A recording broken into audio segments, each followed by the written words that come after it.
E pela manhã teve sessão extraordinária da segunda turma do STF. Os ministros aceitaram um pedido de extradição feito pelo governo britânico. No julgamento, o governo do Reino Unido, Grã-Bretanha e Irlanda do Norte apresentou acusação sobre vários crimes, como furtos, agressão e roubo com uso de violência, todos cometidos na Escócia. O acusado está preso no Brasil desde agosto do ano passado. Na segunda turma do STF, a defesa do extraditando questionou os argumentos apresentados e afirmou que a Escócia não tem um código penal, o que tornaria inviável a extradição. Mas os argumentos não foram aceitos pelo relator do processo, ministro Edson Fachin. Segundo Fachin, o Supremo avalia somente se o pedido atende os requisitos formais para extradição e não analisa o mérito do processo. Por unanimidade, a segunda turma aceitou o pedido de extradição. Os ministros também julgaram habeas corpus. Um deles questionava a decisão do Superior Tribunal de Justiça, que não concedeu liberdade a um homem condenado por tráfico de drogas e porte ilegal de arma e munições.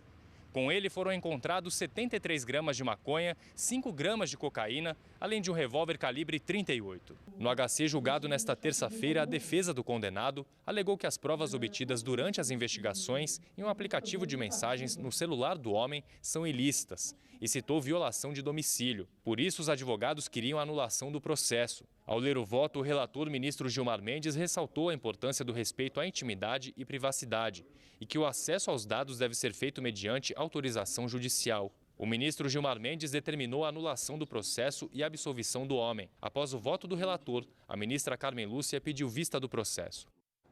E sobre o que foi julgado agora há pouco na segunda turma do Supremo, vamos conversar com a consultora jurídica da TV Justiça, Gisele Reis. Oi, Gisele, boa tarde. Boa tarde a todos.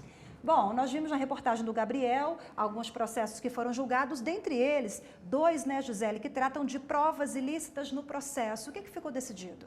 Rafaela, esses casos, inclusive, que foram chamados a julgamento, o Gabriel até esclareceu, um deles teve um pedido de vista da ministra Carmen Lúcia, mas o ponto em comum que nós temos aí em relação a este habeas corpus e uma reclamação é no que diz respeito à validade de provas ilícitas dentro do processo penal, porque as provas, por serem ilícitas, normalmente elas são declaradas nulas, e as provas nulas, as demais provas produzidas a partir de uma prova nula, elas também são invalidadas por uma teoria chamada de fruto da árvore envenenada. Então, se eu tenho uma prova que é ilícita e dela foram derivadas outras provas, as outras ficam contaminadas e também não podem ser utilizadas dentro do processo penal. No caso em questão, falou-se muito sobre o Marco Civil da Internet, Lei Geral de Proteção de Dados, e por qual razão? Porque a polícia teve acesso, sem uma ordem de mandado, sem uma ordem judicial, às mensagens produzidas dentro daqueles aplicativos de mensagens. Então, a partir das mensagens que foram acessadas pela Polícia Militar por meio de uma denúncia anônima de tráfico de drogas, foi possível, então, adentrar na casa e fazer ali a questão do flagrante que ficou consignado no processo.